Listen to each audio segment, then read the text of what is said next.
La chanson des vieux époux. De Pierre Loti. Toto-san et Kaka-san, le mari et la femme. Ils étaient vieux, on les avait toujours connus, les plus anciens de Nagasaki ne se rappelaient même pas les avoir vus jeunes. Ils mendiaient par les rues. Toto-san, qui était aveugle, traînait dans une petite caisse à roulettes Kaka-san, qui était paralytique. Jadis ils s'étaient nommés Ato-san et Ume-san, mais on ne s'en souvenait plus. En langue nippone, Toto et Kaka sont des mots très doux qui signifient « père » et « mère » dans la bouche des enfants.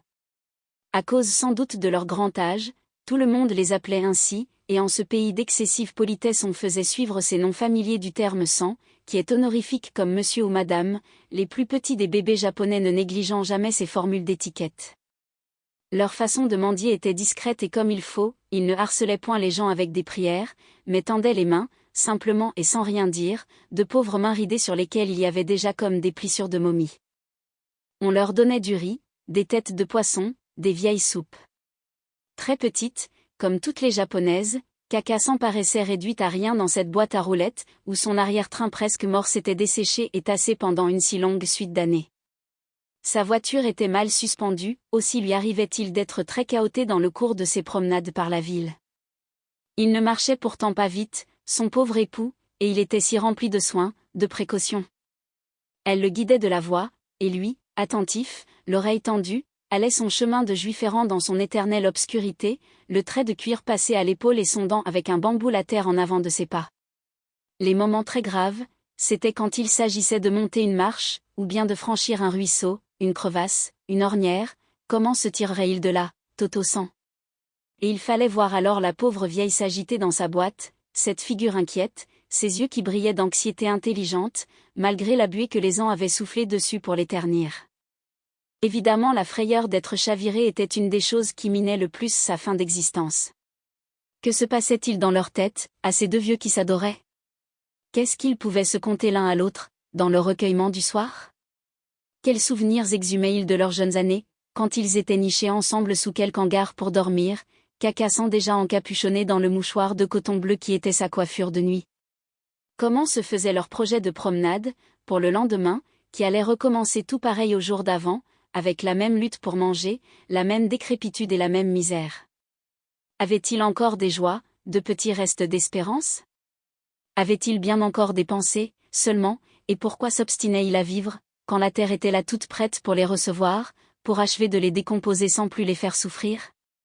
Il se rendait à toutes les fêtes religieuses célébrées dans les temples. Sous les grands cèdres noirs qui ombragent les préaux sacrés, au pied de quelques vieux monstres en granit, il s'installait de bonne heure, avant l'arrivée des premiers fidèles, et tant que durait le pèlerinage, beaucoup de passants s'arrêtaient à eux. Jeunes filles à figure de poupée et à tout petits yeux de chat, faisant traîner leurs hautes chaussures de bois, bébés nippons très comiques dans leurs longues robes bigarrées, arrivant par bandes pour faire leur dévotion en se tenant par la main, belles dames minaudières à chignons compliqués, venant à la pagode pour prier et pour rire, paysans à longs cheveux, bons ou marchands, toutes les marionnettes imaginables de ce petit peuple gai, passaient devant Kaka-san qui les voyait encore et devant Toto-san qui ne les voyait plus. On leur jetait toujours un regard bienveillant, et parfois, d'un groupe, quelqu'un se détachait pour leur porter une aumône, on leur faisait même des révérences, tout comme à des gens de bonne compagnie, tant ils étaient connus et tant on est poli dans cet empire. Et ces jours-là, il leur arrivait à eux aussi de sourire à la fête, quand le temps était beau et la brise tiède, quand leur douleur de vieillesse était un peu endormie au fond de leurs membres épuisés. Kaka-san, émoustillé par le brouhaha des voix rieuses et légères, se reprenait à minauder comme les dames qui passaient, en jouant de son pauvre éventail de papier, se donnait un air d'être encore bien en vie et de s'intéresser comme les autres aux choses amusantes de ce monde. Mais, quand le soir venait, ramenant de l'obscurité et du froid sous les cèdres, quand il y avait une horreur religieuse et un mystère répandu tout à coup alentour des temples, dans les allées bordées de monstres, les deux vieux époux s'affaissaient sur eux-mêmes. Il semblait que la fatigue du jour les eût rongés par en dedans, leurs rides étaient plus creuses, les plissures de leur peau plus pendantes, leurs figures n'exprimaient plus que la misère affreuse et la détresse d'être près de mourir. Des milliers de lanternes s'allumaient pourtant autour d'eux dans les branches noires, et des fidèles stationnaient toujours sur les marches des sanctuaires. Le bourdonnement d'une gaieté frivole et bizarre sortait de toute cette foule, emplissait les avenues et les saintes voûtes, contrastant avec le rictus des monstres immobiles qui gardaient les dieux, avec les symboles effrayants et inconnus, avec les vagues épouvantes de la nuit. La fête se prolongeait aux lumières et semblait une immense ironie pour les esprits du ciel, bien plus qu'une adoration, mais une ironie sans amertume, enfantine, bienveillante et surtout irrésistiblement joyeuse. C'est égal, le soleil couché, rien de tout cela ne ranimait plus ces deux débris humains, ils redevenaient sinistres à voir, accroupis à l'écart comme des parias malades, comme de pauvres vieux singes usés et finis, mangeant dans un coin leurs miettes d'aumône. À ce moment, s'inquiétaient-ils de quelque chose de profond et d'éternel, pour avoir cette expression d'angoisse répandue sur leur masque mort? Qui sait ce qui se passait au fond de ces vieilles têtes japonaises? Peut-être rien. Ils luttaient simplement pour tâcher de continuer de vivre. Ils mangeaient, au moyen de leurs petites baguettes de bois, en s'entraidant avec des soins tendres, ils s'enveloppaient pour n'avoir pas trop froid, pour ne pas laisser la rosée se déposer sur leurs os, ils se soignaient de leur mieux, avec le désir d'être en vie demain et de recommencer, l'un roulant l'autre, leur même promenade errante. Dans la petite voiture, il y avait, en plus de Carcassonne, tous les objets de leur ménage, écuelles ébréchées en porcelaine bleue pour mettre le riz, tasses en miniature pour boire le thé et lanternes en papier rouge qu'ils allumaient le soir. Chaque semaine, une fois, Carcassonne était soigneusement repeignée et recoiffée par son mari aveugle. Ses bras, à elle, ne pouvaient plus se lever assez haut pour construire son chignon de japonaise, et Toto-san avait appris. À tâtons, à main tremblante, il caressait la pauvre vieille tête qui se laissait tripoter avec un abandon câlin, et cela rappelait, en plus triste, ces toilettes deux à deux que se font les singes. Les cheveux étaient rares, et Toto-san ne trouvait plus grand-chose à peigner sur ce parchemin jaune, ridé comme la peau des pommes en hiver. Il réussissait pourtant à former des coques, qu'il disposait avec un goût nippon, elle, très intéressée, suivait des yeux dans un casson de miroir, un peu plus haut, Toto-san. Un peu plus à droite, un peu plus à gauche. À la fin, quand il avait piqué là-dedans deux longues épingles en corne, qui achevaient de donner du genre à la coiffure, Carcassonne prenait encore une certaine mine de grand-mère comme il faut, une certaine silhouette apprêtée de bonne femme à potiche. Ils faisaient aussi leurs ablutions consciencieusement, on est si propre au Japon. Et, quand ils avaient accompli une fois de plus ce lavage, perpétuellement recommencé depuis tant d'années, quand ils avaient fini cette tâche de toilette que l'approche de la mort rendait de jour en jour plus ingrate, se sentaient-ils au moins vivifiés par l'eau pure et froide, éprouvaient-ils encore un peu de bien-être, au frais matin? Ô misère lamentable!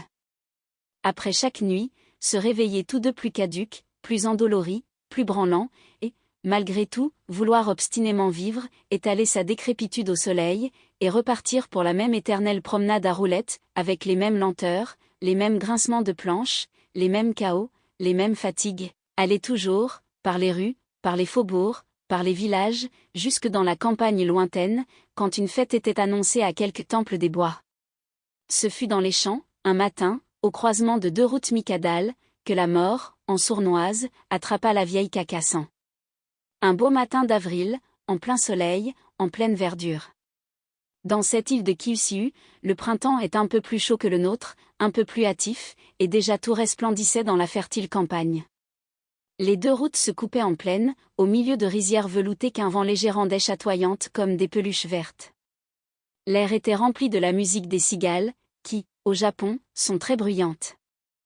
À ce carrefour, il y avait une dizaine de tombes dans les herbes, sous un bouquet de grands cèdres isolés, des bornes carrées ou bien d'antiques bouddhas en granit assis dans des calices de lotus.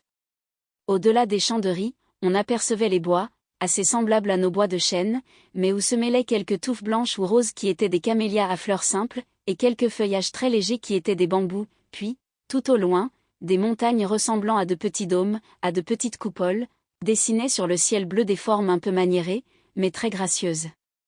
C'est au milieu de cette région de calme et de verdure que l'équipage de Carcassonne s'était arrêté, et pour une halte suprême. Des paysans et des paysannes, habillés de longues robes en cotonnade bleu sombre à manches pagode, une vingtaine de bonnes petites âmes nippones, s'empressaient autour de la caisse à roulettes où la moribonde tordait ses vieux bras. Ça l'avait prise tout d'un coup en chemin, tandis que Toto-san la traînait à un pèlerinage dans un temple de la déesse Kwannon. Les bonnes petites âmes, qui s'étaient attroupées par bienveillance autant que par curiosité, se démenaient de leur mieux pour la soigner. C'étaient pour la plupart des gens qui se rendaient, eux aussi, à cette fête de Kwannon, divinité de la grâce. Pauvre Carcassonne! On avait essayé de la remonter avec un cordial à l'eau-de-vie de riz, on lui avait frotté le creux de l'estomac avec des herbes aromatiques et tamponné la nuque avec l'eau fraîche d'un ruisseau. Toto-san la touchait tout doucement, la caressait à tâtons, ne sachant que faire, entravant les autres avec ses gestes d'aveugle, et tremblant plus que jamais de tous ses membres dans son angoisse. En dernier lieu, on lui avait fait avaler, en boulettes, des morceaux de papier qui contenaient d'efficaces prières écrites par les bons et qu'une femme secourable avait consenti à retirer de la doublure de ses propres manches. Peine perdue, car l'heure était sonnée, l'invisible mort était là, riant au nez de tous ses nippons et serrant déjà la vieille dans ses mains sûres. Une dernière contorsion, très douloureuse, et Kaka-san s'affaissa, la bouche ouverte, le corps tout de côté, à moitié tombé de sa boîte et les bras pendants, comme la poupée d'un guignol de pauvre qui serait au repos, la représentation finie. Ce petit cimetière ombreux, devant lequel s'était accomplie la scène finale, semblait tout indiqué par les esprits et comme choisi par la morte elle-même. On n'hésita donc pas. On embaucha des coulis qui passaient et bien vite on se mit en devoir de creuser la terre.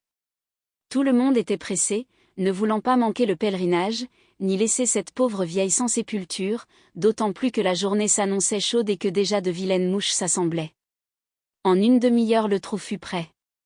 On tira la morte de sa boîte, en l'enlevant par les épaules, et on la mit en terre, assise comme elle avait toujours été, l'arrière-train recoquillé comme durant sa vie, semblable à une de ces guenons desséchés que les chasseurs rencontrent parfois au pied des arbres dans les forêts.